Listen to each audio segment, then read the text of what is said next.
አብ ወወልድ ወመንፈስ ቅዱስ አሐዱ አምላክ አሜን።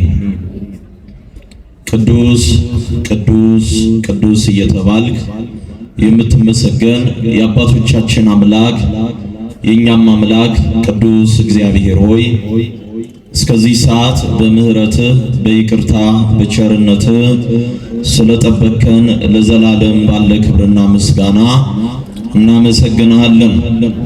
አቤቱ አምላካችን እግዚአብሔር ሆይ በሐዋርያት ጉባኤ መካከል የተገኘች ወላዲተ አምላክ ድንግል ማርያም በጉባኤያችን መካከል ትገኝልን ዘንድ ያንተ ቅዱስ ፈቃድ ይሆንልን። አባቶቼ ካህናት፣ ሊቃውንተ ቤተ ክርስቲያን፣ መምህራን፣ ዘማሪያን፣ በዚህ ቅዱስ ስፍራ የተሰበሰባችሁ የእግዚአብሔር ቤተሰቦች ሁላችሁም በኃያሉ በልዑል እግዚአብሔር ፍጹም የሰላምታ ቃል ሰላም እላችኋለሁ። እንደምን ዋላችሁ? እንደምን ዋላችሁ? አሜን። መመስገን የባህሪ ገንዘቡ የሆነ የአባቶቻችን አምላክ ቅዱስ እግዚአብሔር ስሙ ዛሬም ዘውትር ለዘላለሙ የተመሰገነ ይሁን። የመልአኩ የቅዱስ ሚካኤል ረድኤት ልመና ከሁላችን ጋር ይሁን። እንደ እግዚአብሔር ቅዱስ ፈቃድ አጠር ባለ ደቂቃ ውስጥ የጌታችን የመድኃኒታችን የኢየሱስ ክርስቶስ ትንሣኤን ለማየት እንሞክራለን። እኔን አቁሞ እናንተን አስቀምጦ እግዚአብሔር መንፈስ ቅዱስ ያስተምረን ዘንድ የሱ ቅዱስ ፈቃድ ይሁንልን።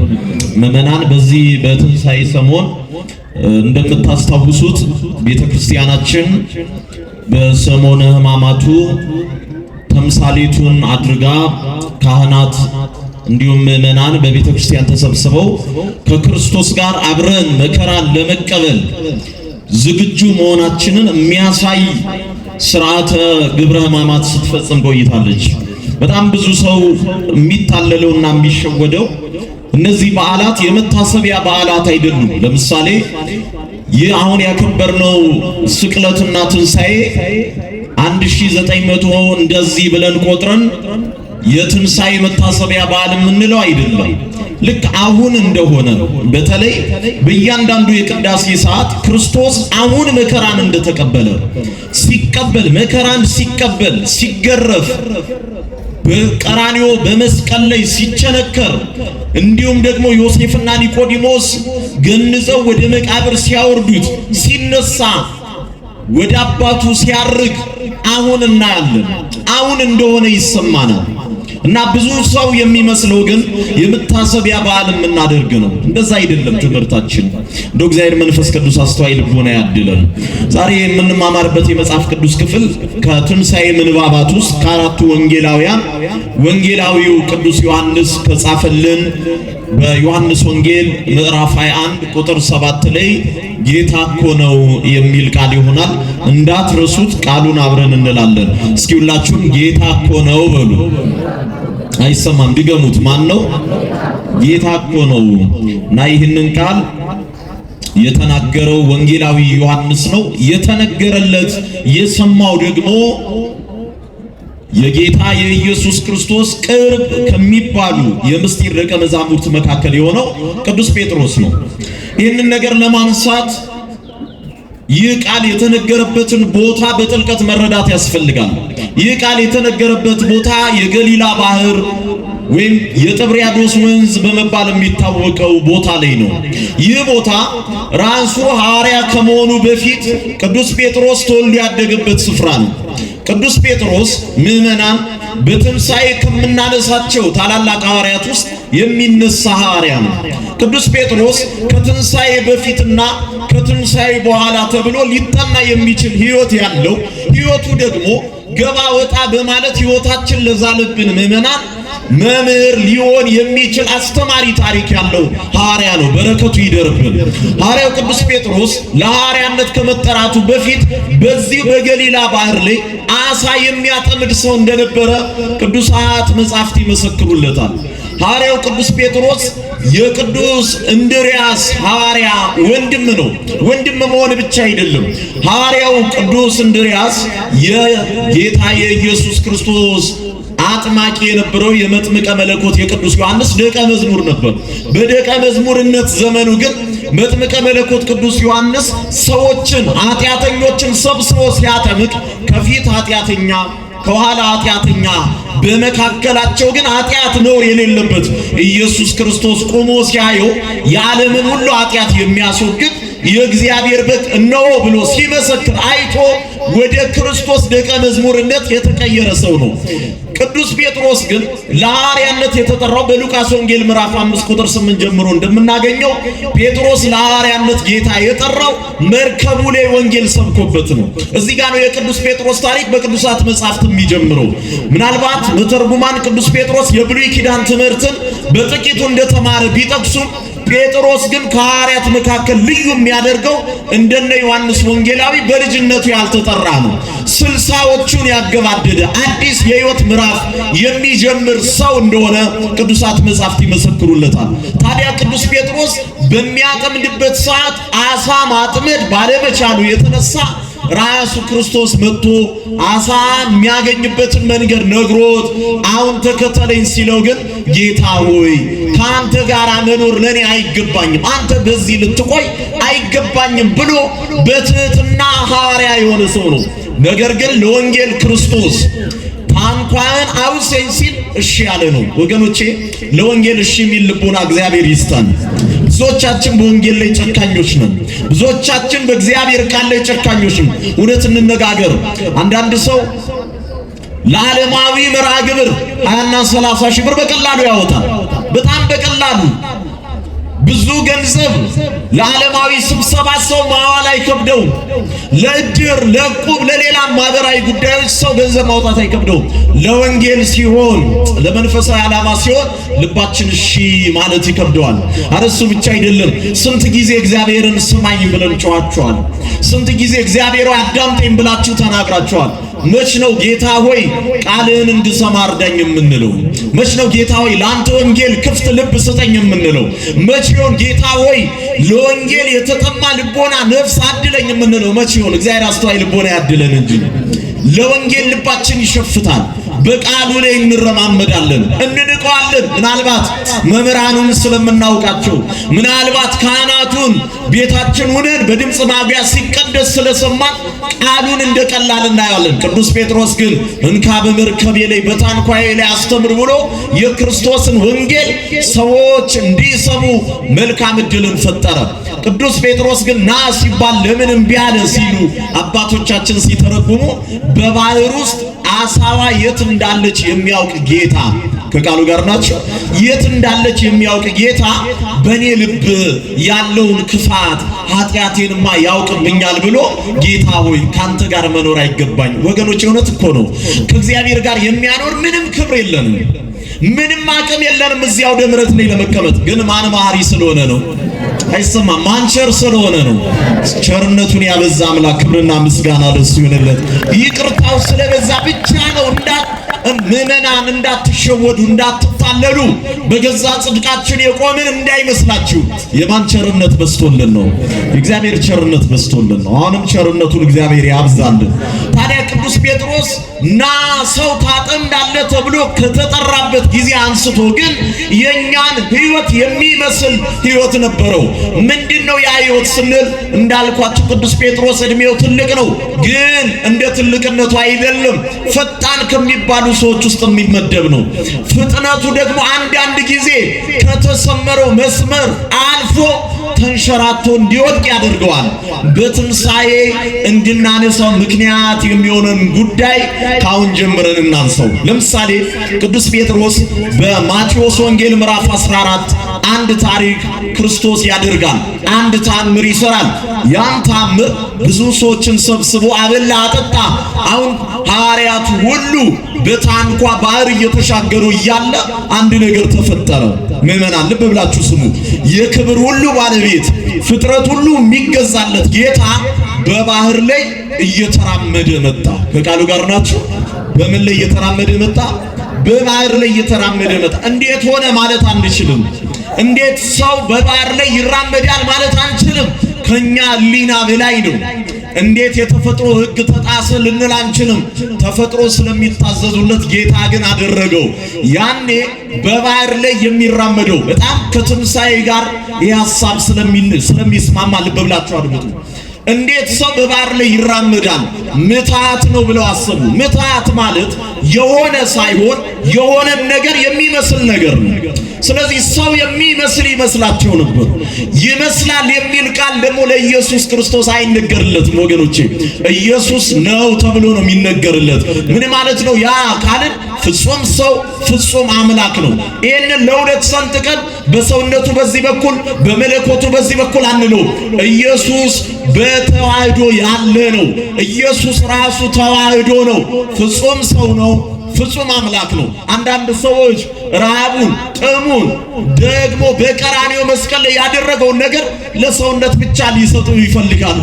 በዚህ በኩል ደግሞ ሲፈውስ፣ ሙታንን ሲያነሳ፣ ራሱ በትንሣኤ ሲነሳ አይ ይሄኛው ደግሞ አምላክ ነው ይላሉ። ሎቱ ስብሐት እንዲህ የሚባል ትምህርት የለንም። ሥጋ በተዋህዶ ከበረ። ለዚህ ነው ሃይማኖታችን ተዋህዶ የተባለው። ክብርና ምስጋና ለአምላካችን ይሁን። እንዲህ ብለን አንነጣጥለው። ታዲያ ቅዱስ ጴጥሮስ ክርስቶስን አየና ማን እንደሆነ ሊጠይቅ ፈለገ። ኢየሱስ አንድ ቃል አለው ምዕመናን እረፍ የሚያደርገን። ከቃሉ ጋር ናችሁ። እረፍት ካጣችሁ፣ ሰላም ካጣችሁ እንዲህ የሚል ቃል ከጌታ ትሰማላችሁ። እኔ ነኝ ይላል የኛ ጌታ። ማንም በባህሪው እኔ ነኝ ማለት እኮ የሚችል የለም። ለኛ እኛነት፣ ለኛ ማንነት ተጠያቂ ሕልውና ሊኖረን አይችልም። እኛነታችን እኮ ጠፍቶብናል። እኛ ክርስቲያኖች ነን ብለን በአደባባይ መመስከር ማንችልበት የኃጢአት አረንቋ ውስጥ እንገባለን። እሱ ግን በባህሪው እኔ ነኝ ይላል። ክብር ለእርሱ ይሆንለት። እኔ ነኝ በባህር ላይ ያለሁት እምራመደው። ጴጥሮስ ሆይ እኔ ነኝ አለ። ያኔ ጴጥሮስ አንድ ጥያቄ ጠየቀው። ወገኖቼ የእኛን አገልግሎት ይመስላል ያልኳችሁ ለዚህ ነው። ልብ በሉ። ጴጥሮስ አንድ ነገር ተናገረ። ጌታ ሆይ በባህር ላይ የምትራመደው አንተ ከሆንክማ ጥራኝ አለው። እስኪ ጥራኝ በሉ ወገኖቼ፣ ጥራን በሉ። ጥራኝ አለው፣ ጥራኝ አለው። ኢየሱስም ና አለው። ይሄ የመጽሐፍ ቅዱስ ክፍል ቤታችሁ ስትገቡ አንብቡት። በጣም ከሚያሳዝኑ የሰው ልጅ በአንዴ ከክርስቶስ ላይ እንዴት አይኑን እንደሚያነሳ። መች ነው ከክርስቶስ ላይ አይናችሁን ያነሳችሁት? መች ነው እንደ ህብረት፣ መች ነው እንደ ማህበር ከእግዚአብሔር ላይ አይናችንን ዞር ያደረግነው? መች ነው ሀገራችን ኢትዮጵያ ከእግዚአብሔር ላይ አይኗን ያነሳችው? መች ነው ወገኖቼ? አናውቁም። ሳናውቀው ነው ያለፈን። መች እንደሆነ ማረጋገጥ ሳንችል ነው ሰላሙ የጠፋብን፣ ረሃቡ የቀጣን። መች ከእግዚአብሔር ላይ አንስተን ነው ባህር ያሰጠመን? መች አይኖቻችንን ከክርስቶስ መታየት ከሚገባው በብቸኝነት በልዩነት መታየት ከሚገባው ጌታ መች አይናችንን እንዳነሳን እንኳን አናውቅም። ግን ሰጥመን ቀረን። ጌታ በቸርነቱ ነፃ ያውጣል። አሜን በሉ ወገኖች። እግዚአብሔር ነፃነቱን ያምጣልን። በጣም የሚገርመው ቅዱስ ጴጥሮስ የኢየሱስን አይን እያየ ረግጦ የማያውቀውን ባህር እየተቀጠቀ ሄደ። ወገኖቼ በችግር መካከል ብትሆኑ እንኳን ችግሩን ማየት፣ ችግሩን መናገር መፍትሄ አይደለም። መፍትሄው አንድ ነው። የድንግል ማርያም ልጅ ኢየሱስን መመልከት ነው። ክብር ለእርሱ ይሆንለት።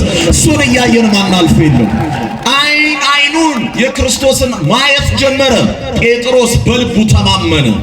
ግን ክርስቲያኖች ወዲያው በልቡ ያለው እምነት ጎደለና እምራመደው እኮ ባህር ላይ ነው አለ። አያችሁ ወገኖች፣ እምራመደው እንዴት እኖራለሁ ብለን ሳንጠይቅ ብዙ ዘመን ኑረናል። አንዳንዴ ግን ስጋንን ደካማንንና ሰውነታችን ትዝ ይለንና እንዴት እየኖርኩ ነው ብለን እንጨነቃለን። ሰው ራሱን የሚያጠፋው የሚያኖረው እግዚአብሔር እያለ እኮ ነው። ምንም መተማመኛ የለንም ከእግዚአብሔር በቀር። እንዴት ይሆናል ብለን በመጠየቅ መልስ አናመጣም። መልሱ ቅድም የተነጋገርነው የድንግል ማርያም ልጅ ኢየሱስ ክርስቶስ ነው። እና ጴጥሮስ ጎንበስ አለና እምራመደው ባህር ላይ ነው፣ እምራመደው በባህር ላይ ነው። ይሄ ደግሞ በሰውኛ አይቻልም አለና መጠራጠር ሲጀምር ለካስ ተፈጥሮ ለእግዚአብሔር ነው የሚታዘዝለት። ከቃሉ ጋር ናቸው። የተፈጥሮ ባለቤት እግዚአብሔር ነው። እና ባህር ታሰጥመው ጀመር። አያችሁ፣ አሁን አማኝ የነበረው የእምነቱ ብቃት ደግሞ የክርስቶስን አይን እያየ በባህር ላይ ሲራመድ የነበረው ጴጥሮስ አሁን ደግሞ ተጠራጥሮ ብሰጥምስ ብሎ መስጠም ጀመረ። አንገቱ ብቻ እስክትቀር ድረስ አያችሁ፣ ከአንገት በላይ ማንነት ነው። አንገት ከሰጠመ መላ ሕዋስ ይታፈናል፣ ሞት ይመጣል። ያኔ አንድ ቃል ተናገረ፣ ጌታ ሆይ አድነኝ አለ። እስኪ በሉ ጌታ ሆይ በሉ። አይሰማም? ጌታ ሆይ አድነኝ። በጣም በብዙ የሰጠምንባቸው የኃጢአት አረንቋዎች አሉ። አውጣኝ ብለን ካልጮህን ማንላቀቅባቸው ብዙ ሸክሞች አሉን ወገኖቼ። ግን ሰው ዛሬም ጌታውን አውጣኝ ማለት አይፈልግም። ጌታ ሆይ ነፃነት ይገባኛል፣ ሰላም ይገባኛል፣ ይሄን ማገኘው ካንተ ነው፣ እጄን ጎትተኛ አይልም የኛ ሰው። ክርስቲያኖች በክርስትና ማሾፍ ማለት ይሄ ነው። ክርስትናውን እንደ ባህል ማየት ማለት ይሄ ነው እኮ። ለወጉ አይደለም የምንመላለሰው፣ ነፃ መውጣት ስለምንፈልግ ነው ከኃጢአት ባርነት። ጌታ ሆይ ሸክም ከብዶኛል አንተ አቅልልልኝ ለማለት ነው የምንመጣው። እና ጴጥሮስ ጥሩ ትምህርት የሚሆን ነገር ሰጠን። ጌታ ሆይ አውጣኝ፣ ጠፋው፣ ሰጠም፣ እጄን ያዘኝ፣ አውጣኝ አለ። አቤት የኛ ጌታ ዘንበል ይላላ፣ ይይዛላ፣ ይታገሳላ፣ ምሕረት ያደርጋላ። ደግሞ ለአባቱ ለአብ የማኑ ክንዱ የተባለ በክንድ የራቀውን የሚያቀርብበት አብ። ልብ በሉ ወገኖቼ፣ ኢየሱስ ለአባቱ ለአብ ኃይሉ ይባላል፣ ክንዱ ይባላል፣ እጁ ይባላል። ለዚህ ነው አባቶቻችን ሲጸልዩ ክንድህን ከአርያም ላክልን አሉ። ክንድህን ከየት ላክልን? ከላይ ላክልን። ክንድህን አውጣን ከዚህ መከራ፣ ከዚህ ሞት፣ ከሲኦል ከባርነት አውጣን። ልክ ያንን ጩኸት ደግሞ ጴጥሮስ ደገምና በአንጻረ አዳም በአንጻረ ነቢያት ለጌታ እንዲህ አለው፣ አውጣኝ አለ። ያኔ የአብ ኃይሉ የማኑ ክንዱ የተባለ ጌታ ዘንበል አለና ጴጥሮስን አወጣው። ክብርና ምስጋና ለአምላካችን ይሁን። አወጣው፣ ያወጣል ከመከራ አወጣው። ምን እያልን ነው? የጴጥሮስ ሕይወት ይሄ ነው። አሁን ያምናል፣ አሁን ይጠራጠራል። እሱ ብቻ አይደለም። በጣም የሚገርመው በማቴዎስ ወንጌል ምዕራፍ 16 እና ምዕራፍ 17 ላይ ይሄንን የመሰለ ታሪክ ይደገማል። ራሱን የመሰለ ታሪክ ክርስቶስ በፊልጶስ ቂሳርያ ሳለ የሰውን ልጅ ሰዎች ማን ይሉታል ብሎ ደቀ መዛሙርቱን ጠየቀ። ሁሉም ወገኖቼ የመሰላቸው በሕዝቡ አታተው ነገሩ። አንዳንዶች ነቢያት፣ ሙሴ፣ ኤልያስ ይሉሃል። ያኔ ጴጥሮስ አንተማ የማን ልጅ ነህ አለው። ደከማችሁ እንዴ? አንተ የማን ልጅ ነህ አለው። በነገራችን ላይ ምዕመናን ቤተ ክርስቲያን የተመሰረተችበት የማይናወጽ አለት ኢየሱስ ክርስቶስ የሕያው የእግዚአብሔር ልጅ የሚል ነው። አለቱ ክርስቶስ ነው። ከቃሉ ጋር ናችሁ? አለቱ ማን ነው? አለቱ ጴጥሮስ እንዳይመስላችሁ። አለቱ ጴጥሮስ የተናገረለት ቃል ነው። ያም ቃል አንተ የማን ልጅ ነህ የሚል ነው። የሕያው የማን ልጅ ነህ? የእግዚአብሔር ልጅ ነህ የሚል ዘላለማዊ ቃል ነው። ያኔ ክርስቶስ ምን አለው?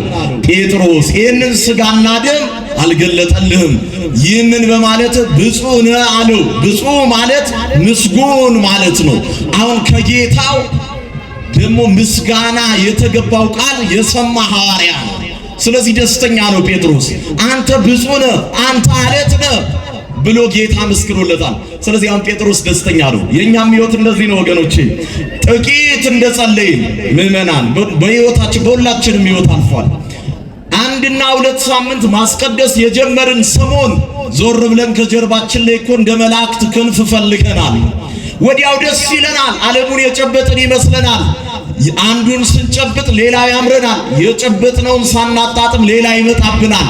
እርካታ የሌለው ሕይወት፣ መንከራተት የበዛበት ሕይወት። የጴጥሮስ ሕይወት እንደዛ ነው። አሁን የጨበጠ መሰለው። ወዲያው ኢየሱስ ክርስቶስ መከራን እቀበላለሁ እሞታለሁ እያለ ሲናገር ግን ይሄማ ባንተ አይሆንብህ አለ።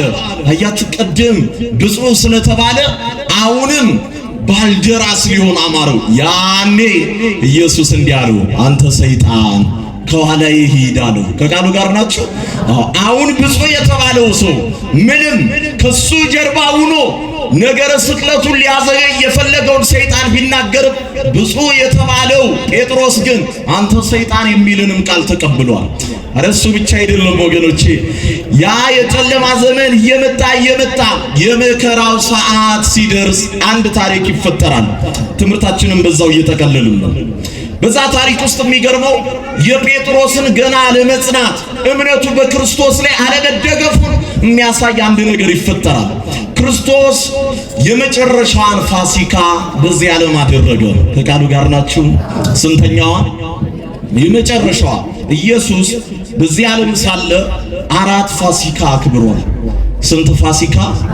አው ክርስቶስ 33 ዓመት ከ3 ወር በዚህ ዓለም ቆይቷል እንድንል የሚያደርገን 4ቱ ፋሲካዎችን ማክበሩ ነው። የመጀመሪያው ፋሲካ በ30 ዓመቱ በተጠመቀ ሰሞን የተደረገው ፋሲካ ነው። እነዚህን 4 ፋሲካዎች የምናገኘው በልዩነት በዮሐንስ ወንጌል ብቻ ነው። ከቃሉ ጋር ናቸው? በዮሐንስ ወንጌል ብቻ ነው። 4ኛው ፋሲካ ላይ ክርስቶስ አንድ ነገር ለደቀ መዛሙርቱ ነገራቸው። አሁን መከራው እየመጣ ነው። ክርስቶስ ከዚህ በኋላ በምሳሌም አያስተምርም። እንደው ከትምህርታችን ጋር አያያዝም እንጂ የዮሐንስ ወንጌልን አንብቡ ወገኖቼ። ከቃሉ ጋር ናቸው? የማን ወንጌል አልኳቸው? የዮሐንስ ወንጌልን አንብቡ። በዮሐንስ ወንጌል ላይ እነዚህ 4 ፋሲካዎች ብቻ መገኘታቸው አይደለም። ክርስቶስ በሌሎች ወንጌላውያን ያልተጻፉ ነገሮችን በጥልቀት ያሳየበት የመጽሐፍ ቅዱስ ክፍል የዮሐንስ ወንጌል ነው። የዮሐንስ ወንጌል እንደ ሌሎች ወንጌሎች በቀላሉ የምናየው አይደለም። እንደዛ አይደለም። ክርስቲያኖች ፍጹም ምስጢራዊ የሆኑ ነገሮችን የገለጸበት ነው። የዮሐንስ ወንጌል ምዕራፍ 13 ድረስ መላው የመጽሐፍ ቅዱስ ክፍል በተለይ አዲስ ኪዳን መጽሐፍ ክርስቶስ በምሳሌ ማስተማሩን የሚያሳዩ ናቸው። ከዮሐንስ ወንጌል ምዕራፍ 13 በኋላ ግን ምሳሌ የሚባል ነገር የለም። ለምን? ከዮሐንስ ወንጌል ምዕራፍ 13 በኋላ ያለው የወንጌል ክፍል የአደራ ክፍል ይባላል። እስኪ በሉ የምን ክፍል? አይሰማም። የምን ክፍል?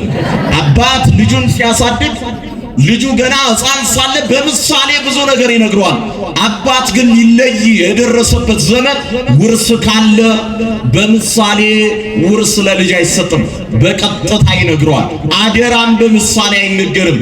አሁን በምዕራፍ 13 ላይ በዮሐንስ ወንጌል ማለት ነው አንድ ቃል ተጽፋለች። የወደዳቸውን እስከ መጨረሻው ምን አላቸው? ወደዳቸው። በጣም ልብ ብላችሁ ስሙ። የወደዳቸውን እስከ መጨረሻው ምን አላቸው? ወደዳቸው። ይሄ ቃል የተነገረበት ዕለት ክርስቲያኖች ከጥቂት ደቂቃ በኋላ ሐዋርያት ኢየሱስን የሚክዱበት ሰዓት ነው። አሁን ቆርበው አሁን የሚበተኑበት ሰዓት ነው። አሁን ለዘላለም ከእርሱ ጋር ለመኖር ቃል ገብተው ጥለውት የሚሸሹበት ሰዓት ነው። ግን እሱ እንደሚሸሹት እያወቀ አስቀድሞ ለዘላለም ወደዳቸው። ደስ አይልም? የኛ ጌታ ለምን መሰላችሁ ክርስቲያኖች? ምን መተማመኛ አለን? ነገ እሱን ላለመካዳችን ፍቅሩ ብቻ። ያን ልታውቅ ይገባል። እዚህ ትላንት በቅዱሱ አውደ ምሕረት ላይ የነበሩ ሰዎች ሲወድቁ ፈርደንባቸው ይሆናል። እኛም ላለመውደቃችን አንድ ማረጋገጫ ብቻ ነው ያለን። እሱም የእግዚአብሔር ፍቅር ነው። የማን ፍቅር ነው? እሱ አስቀድሞ ወደዳቸው እስከ መጨረሻው። ሊሄዱ ይችላሉ፣ አላውቅም ይሉታል፣ ደሞም ብለውታል። ግን እሱ አስቀድሞ ወዷቸዋል። ፍቅሩ ደግሞ አይቀየርም። ክብር ለአምላካችን ይሁን። ብዙ ነገር ይፈጠራል፣ እሱ ግን ፍቅሩ አይቀየርም። በልቡ አይጎድልበትም። ፍቅሩ እንደሞላ ነው። አስቀድሞ ወደዳቸው። ያን ዕለት ክርስቶስ መከራ እንደሚቀበል ሲነገር እኔ ሁሉ ቢክዱ አለ ቅዱስ ጴጥሮስ። ሁሉ ቢክዱ። አንዳንዴ እንደዚህ ሆነ። ወንድምን ማሳጣት ይመስለናል ክርስትና። እነከሌ እንዲህ ቢሆኑ እንኳን እኔ እንዲህ አላደርግ፣ እነከሌ የቤተ ክርስቲያን ገንዘብ ቢሰርቁ እንኳን እኔ ክርስቲያኖች አንድ አባቶቻችን በጣም ደጋግመው የሚናገሯት አንድ ነገር አለች። ከቃሉ ጋር ናቸው። አንድ ነገር አለች። አንድ ሰው እንዴት የነን ኃጢአት ሰራ የሚልን ሰው ሰይጣን ያንን ኃጢአት እስኪሰራ ድረስ ያን ሰው አጥብቆ ይፈትነዋል ይባላል። እነዚህ ወንድሞቼ ሁሉ አላውቅም ቢሉ ጌታ ሆይ እኔ ግን አልክድህም አለ። እኔ አልክድህም ኃጢአት አይደለም። ወንድሞቼ ቢክዱ ግን ምንድነው? ኃጢአት ነው፣ ድካም ነው። እነዚህ ወንድሞቼ ቢበተኑ እኔ ያለው ካንተ ጋር አሉ። ጌታ ልቡን ያውቃል። ክርስቲያኖች በነገራችን ላይ ስትጸልዩ ጸሎታችሁን ራሱ እግዚአብሔር አስተካክሎ እንድትጸልዩ ይረዳቸዋል እንጂ የኛ ጸሎት ድካም አለበት። ራሱ ጸሎትን ባቃና የምንለምነው ነገር ሁሉ የጥፋት ይሆናል። ለዚህ ነው በመጽሐፈ ኪዳን እኮ ካህኑ ሳንለምን የሚያስፈልገንን አውቆ የሚሰጠን ጌታ፣ ክብርና ምስጋና ለሱ ይሁንለት። አውቆ ገና የሚሰጥ ጌታ ነው። እና ቅዱስ ጴጥሮስ እነዚህ ቢክዱን ያልክድም ያለው ከጥቂት ሰዓት በኋላ ጌታም እንደተናገረ ዶሮ ሳይጮህ ስንቴ ትክደኛለህ እንዲህ እንዳለው ከጥቂት ሰዓት በኋላ ጌታ ሊይዙ የኛን ጌታ ክርስቲያኖች ኢየሱስ በእርግጥ ሊያዝ ይገባዋል። ከቃሉ ጋር ናቸው። አዎ ሊያዝ ይገባዋል። በኦሪት ዘሌዋውያን ምዕራፍ 16 ላይ እንዲህ የሚል ቃል አለ። የመለቀቅ ዕጣ። እስኪ በሉ የምን ዕጣ? አይሰማም። የምን ዕጣ? መስዋዕተ ኦሪት በሚቀርብበት በዛ ዘመን ለስርየተ ኃጢአት አለው ለሙሴ እግዚአብሔር 2 ፍየሎች አዘጋጅልኝ አለ። ስንት ፍየሎች? አይሰማም። በሉ እስኪ ስንት ፍየሎች? 2 ፍየሎች አዘጋጅልኝ። በመገናኛው ድንኳን ፊትም አቁማቸው። እነዛ ፍየሎች ይጠበቃሉ። ከተጠበቁ በኋላ ዕጣ አዘጋጅና አንደኛውን የመስዋዕት ወይም የሚሰዋ ሌላኛውን ግን ወደ በረሃ የሚለቀቅ ፍየል አዘጋጅ ብሎ እግዚአብሔር ቀድሞ ተናገረ። ከዛ ግን ደስ የሚል ቃል አለ። የመለቀቅ ዕጣ የወደቀበት በነፃ ወደ በረሃ ይሂድ። የመሰዋት ዕጣ የወረደበት እሱ ደግሞ በመገናኛው ድንኳን አስገብተ ሰዋው፣ ደሙንም እርጨው፣ ሰውነቱንም አቃጥለው ብሎ እግዚአብሔር ትእዛዝ ሰጠ። ስለዚህ ጌታ ሊያዝ ይገባዋል። ለምን ካላችሁን ከነዚህ 2 ፍየሎች መካከል የመለቀቅ ዕጣ የተባለው ለበርባን ነው። በርባን ሲለቀቅ የኛ ጌታ ኢየሱስ ደግሞ በመሰዊያው መካከል በቀራንዮ ላይ ተሰውቶ የዓለምን ሁሉ ኃጢአት ይቅር ብሎ ወደ አባቱ ወደ አብ ያቀርበን ዘንድ የተገባው አማናዊ መስዋዕት እሱ ኢየሱስ ስለሆነ ሊሰዋም ይገባዋል። ክብርና ምስጋና ለሱ ይሁንለት። የመለቀቅ ዕጣ ለኛ ሆነልን። እኛ በነፃ ተለቀቀን። በደል እንደሌለበት፣ ነውር እንደሌለበት፣ ነውራችን ከምድር እስከ ሰማይ ቢሞላም ከአብ ጋር ብንጣላም ከእግዚአብሔር ጋር የጸብ ግድግዳ ቢኖርንም እሱ በእኛ ፋንታ ሲሰዋ እኛ ግን ምንም እንደሌለበት ስንያዝ እሱ ግን ነውር እንዳለበት፣ ነቀፌታ እንደተገኘበት፣ እንደ ተላላፊ፣ እንደ ኃጢአተኛ፣ እንደ ወንበዴ የኛ ጌታ ተሰዋልን። ክብርና ምስጋና ለሱ ይሁንለት። መከራን ተቀበለ። ታዲያ በዛች መከራን ሊቀበል በተገባው በሐሙስ ዕለት አልተውህም እያለ ሲጮህ የነበረው ጴጥሮስ ክርስቲያኖች እንደው አያችሁ አይደል? ከኛ ሕይወት ጋር ይመሳሰላል ያልነው እኮ ለዚህ ነው። ሲል የነበረው ጴጥሮስ ወዲያው ወታደሮች ሲመጡ ያችን ቃሌንም አላጥፍም አለና መሞከር አይከፋም እኮ ክርስቲያኖች፣ ከቃሉ ጋር ናቸው። መሞከር አይከፋም። አንዳንድ ነገር እንዲሁ ዝም ብሎ ከመቀመጥ መሞከር ደህና ነው። ብዙ ነገር ሞክረን ቢሆን አሁን ያለንበት የሕይወት ደረጃ ላይ አንሆን ይሆናል። ጴጥሮስ ሞክሯል። ግን ሙከራው እንደው ዝም ከማለት ቅድም አልክድም ስላልኩት ብሎ ሰይፉን መዘዘና ያንዱን ወታደር ጆሮ ሞከረው። ግን ነገሩ ከባድ ነው። ከቃሉ ጋር ናቸው። እንኳን ክርስቶስ አይደለም ከእርሱ ጋር የተባበረው ሁሉ መከራ እንደሚቀበል ገባው። ስለዚህ ከዚህ በኋላ ከክርስቶስ ጋር አብሮ መቀጠል አይቻልም። ክርስቲያኖች ስንቶቻችን የጨለማው ሰዓት ሩጠን ጠፍተናል። ስንቶቻችን የሰይፉ ሰዓት ሩጠን ጠፍተናል። ስንቶቻችን በመንፈሳዊ አገልግሎት ላይ ስልኮቻችንን ቢዚ አድርገናል። ስንቶቻችን ለንስሐ አባቶቻችን መንገድ ቀይረን ጠፍተናል። ሌላ እኮ አይደለም የጴጥሮስ ሕይወት ያለው የጭንቁ ሰዓት ከክርስቶስ መለየት፣ ከዛስ ሌላ ጊዜ ብቻ መገኘት። አሁን አልክድም ያለ ጴጥሮስ መሸሽ ጀምሯል። ሁሉም ሐዋርያት ተበትነዋል። ብቻውን የኛ ጌታ የመታሰር ዕጣ የወደቀበት መስዋዕታችን፣ ሊታረድ የተገባው ፋሲካችን ብቻውን ነብዩ ኤርምያስ ወደ ታሰረበት ግንብ ውስጥ ገብቶ ታሰረ። የኛ ጌታ የሚሰዋው መስዋዕት ላይ ኃጢአተኞች ይህንን የረከሰ ዓለም ወክለው እጃቸውን ጫኑበት። ተያዘ። የኛ ጌታ ታሰረ። ዓለሚቱን በሙሉ በእጁ የጨበጠው ጌታ ሰዎች ጨብጠው በፍርድ አደባባይ ሊያቆዩት ቀደምት ነቢያት በታሰሩበት የጨለማ ክፍል ክርስቶስን አሰሩት። አሁን ለመጀመሪያ ጥያቄ ክርስቶስ ከዛ ከመውጣቱ በፊት ለጴጥሮስ ጥያቄ ቀረበለት። ኢየሱስን ታውቀዋለህ? ክርስቲያኖች ብዙ ጊዜ አፍረንበታል እኮ። በተሰቀለው ኢየሱስ ብዙ ጊዜ ነጠላ እንኳን መልበስ ከብዶናል። ብዙ ጊዜ በአደባባይ ስለ ስሙ መከራን መቀበል ሸሽተናል። ብዙ ጊዜ ከአንገታችን ላይ ማተቡን አውልቀናል። ብዙ ጊዜ ረስተነዋል።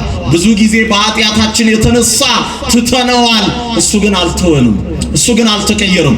ጴጥሮስ እንደው ደና ወታደር አይደለም፣ ሹመኛ አይደለም፣ ነገስታቱ አይደሉም፣ መሳፍንቱ አይደሉም።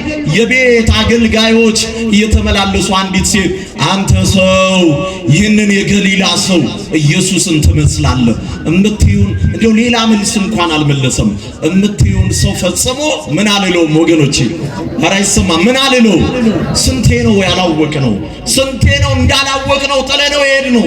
ስንቴ ነው የሸሸነው? ስንቴ ነው አንገታችንን የደፋንበት በኢየሱስ። ግን ክርስቲያኖች በሱ እንደዛ። ለዚህ ነው ቅዱስ ጳውሎስ ትምክህቴ ነው ሲል፣ እኛ ግን የተሰቀለውን ክርስቶስን ምን እንላለን? እንሰብካለን። መከራ ተቀብሎ ተሰቅሎ ተቸንክሮ እሱ ለኛ ጌታችን ነው። እሱ ብቻ አይደለም። መግደላዊት ማርያምን አታዩአትም? ተሰቅሎ እኮ አይደለም ደግሞ ሕሙማንን እየፈወሰ አይደለም፣ ተአምር እያሳየ አይደለም፣ እስራት እየፈታ ድውያን እየፈወሰ ሽባ እየተረተረ አይደለም። ተሰቅሎም ብቻ አይደለም፣ ከመስቀል ወርዶ ተቀብሮ ጌታዋ ነው። በቃሉ ጋር ናቸው። ይሰማል አይደል? ጌታችን ነው። መቃብር ውስጥ ተኝቶ ጌታዬ አለችው። እንዴት ያለ እምነት ነው! ክርስቲያን በተአምር አይደለም ያመንነው፣ ተሰቅሎ አይተነው ነው። ክብር ለእርሱ ይሁንለት። ደሙን ሲረጭ አይተነው ነው። እንደዛማ ካልሆነ መብል የሌለ ቀን ክርስትናውን እንተዋለን። ተአምር ያላየን ቀን ጥለነው እንሄዳለን። ተሰቅሎ ያዩት ሊክዱት አይችሉም። መከራ ሲቀበል አይተው የተከተሉት ሊለዩት አይችሉም። እና ጴጥሮስ ደጋግሞ እምትዩን ሰው አላውቀውም። አንተ የሕያው የእግዚአብሔር ልጅ ነህ ባለበት አፉ የምትዩን ምን አለ? ሰው አለው። አያችሁ ክርስቲያኖች፣ ሕይወት እንደዚህ ነው። አንዴ ከፍ አንዴ ደግሞ ዝቅ። እምትዩን ሰው የሕያው የእግዚአብሔር ልጅ ነህ ብሎ ብፁዕ ነህ ይህን በማለት ስጋና ደም አይደለም መንፈስ ቅዱስ ነው የገለጠልህ የተባለ ሐዋርያ አሁን ግን እምትዩን ሰው አለ። ግን ዶሮ ሲጮህ ተሰማው፣ ደነገጠ። ከጥቂት ደቂቃ በኋላ ኢየሱስ ነቢዩ ኤርምያስ ታስሮ ከነበረበት የጨለማ የእስር ክፍል እንደታሰረ ያ ሐዋርያ እሳት በሚሞቅበት በአይሁድ ሸንጎ እሳት መሞቂያ በረንዳ ላይ ቁጭ ባለበት ኢየሱስ በሱ አጠገብ አለፈ። ከቃሉ ጋር ናቸው። ያኔ ግን ክርስቲያኖች ቅዱስ ጴጥሮስ የመሰከረበት አላውቅም ያለው ኢየሱስ ጴጥሮስን አልገላመጠውም፣ በክፉም አላየውም። በፍቅር ዓይን የበረደውን መምህር ያጣውን የፈራውን ጴጥሮስን ኢየሱስ በፍቅር ዓይን አየው። ይቺ የፍቅር ዓይን ለንስሐ የምታነቃናት፣ ይቺ የፍቅር ዓይን ሁላችንን ወደ ቅዱስ ቁርባን የምትመልስ ናት። ይቺ የፍቅር ዓይን የይቅርታ ዓይን ናት። አልተቀየመውም፣ አይቀየምማ። የወደዳቸውን አስቀድመው ምን ብሏቸዋል? ወዷቸዋል። እንደሚክዱ እያወቁ እሱ ግን ሊተዋቸው አልወደደም። ታዲያ ክርስቲያኖች እንዲህ ክዶት አላውቅም ብሎት በፍቅር ላይ የጌታ ምን ይከፈላል? ምን ይመለሳል? አሁን ጌታ ተሰቅሏል። ጌታ መከራ ተቀብሏል። በመቃብር አድሯል። ግን እንደ ጴጥሮስ ትንሣኤውን በአካል አላዩም። ገና ነው ሰዓቱ እና በር ዘግቶ ባሉበት እንዲህ አላቸው፣ እኔ ወደ ወንዝ ሂጄ ወደ ጥብርያዶስ ወንዝ ወጥቼ አሳ አጠምዳለሁ አለና ከሌሎች ደቀ መዛሙርት ከነ ዮሐንስ ጋር ወደ ጥብርያዶስ ወንዝ ወረደ። ልብ በሉ ወገኖቼ፣ ያደገበት ወንዝ ነው። ግን መጽሐፍ ቅዱስ አንድም ቦታ ቅዱስ ጴጥሮስ ወንዝ ይዋኛል የሚል የመዋኘት ችሎታ እንዳለው የሚናገር ክፍል የለንም። ይልቁኑ መዋኘት እንደማይችል በአንድ ምዕራፍ በማቴዎስ ወንጌል ምዕራፍ 14 ላይ አይተናል። ራሱ ዋኝቶ መውጣት የማይችል ሰው ነው። ታዲያ ቅዱስ ጴጥሮስ ልቡናው በሙሉ ያ የፍቅር አይን ጋር ነው። ቆስሎ ደምቶ አይኑ በደም ተሸፍኖ በፍቅር ያየውን ኢየሱስን ለይቅርታ እያሰበ ከጥቂት ሰዓት ከብዙ ድካም በኋላ ንጋት ላይ ኢየሱስ ክርስቶስ ከባህሩ ዳር ወንዝ ላይ ቆሞ ልጆቼ ብሎ ጠራቸው። ከቃሉ ጋር ናቸው። ምኖቼ አላቸው? ልጆቼ አላቸው። እንዴት የሚገርም ጌታ ነው! ቃሉ እኮ ደግሞ የሚገርም ነው ወገኖቼ። የሚበላው እሱ መሆኑን አውቆ የዘላለም መብልና መጠጥ እሱ መሆኑን አውቆ በአዲስ ኪዳን ከተጻፉ የሚያጽናኑ ቃላት እሱ ነው። ልጆች የሚበላ አገኛችሁ ያለ። ክብር ለአምላካችን ለእግዚአብሔር ይሁን። ይራራል ለገዳይ አናውቅም ላሉት ለሚበሉት ግን ይጨነቅላቸዋል። የሚበላ አገኛችሁ ወይ? የምትበሉት አንዳች አገኛችሁ? አረ የለም እያሉ እየተነጋገሩት ያኔ ቅዱስ ዮሐንስ በጣም ታሪኩን አሳጥረን ነው ከሰዓቱ አንፃር። ቅዱስ ዮሐንስ ጠጋ ብሎ ጌታ እኮ ነው አለው። ይሄ የምትበሉት አገኛችሁ ወይ አለ። ልጆቼ ብሎ ዛሬም በፍቅር የጠራ ወንዙ ዳር የቆመው አሁን በባህር ላይ ክርስቶስ አልመጣም። ቆሞ የጴጥሮስን ልብ ያይ ነበር።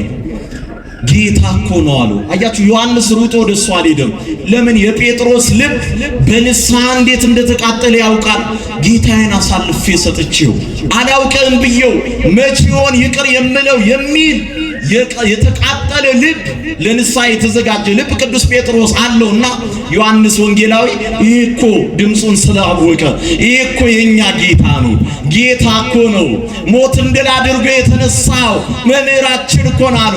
ጴጥሮስ ጀልባን አዙሮ ወደ ዳር አልወጣም። ክርስቲያኖች ኢየሱስ ከባህሩ ዳር እስከ ቆመ ድረስ ባህር አያሰጥመኝም አለና ዘሎ ወደ ባህሩ ገባ። ክብር ለአምላካችን ለእግዚአብሔር ይሁን። ወደ ኢየሱስ እየገሰገሰ ሄደ። ያኔ እኛ ጌታ አንተ አላውቅም ያልከኝ ይኸው ተነስቻለሁ አላለው። እንደዛ አላለው። አንተ አላውቅም ብለህ ተውከኝ ያ ሰው ያልከኝ እኔ እሱ አይደለም እንደዛ አይደለም ያለው። ወገኖቼ ጴጥሮስ ሆይ አሁን ትወደኛለህ አሉ። ከቃሉ ጋር ናችሁ ክርስቲያኖች? ምን ትለኛለህ? አይሰማም። ምን ትለኛለህ? ትወዱታላችሁ? እግዚአብሔርን ጌታን ትወዱታላችሁ?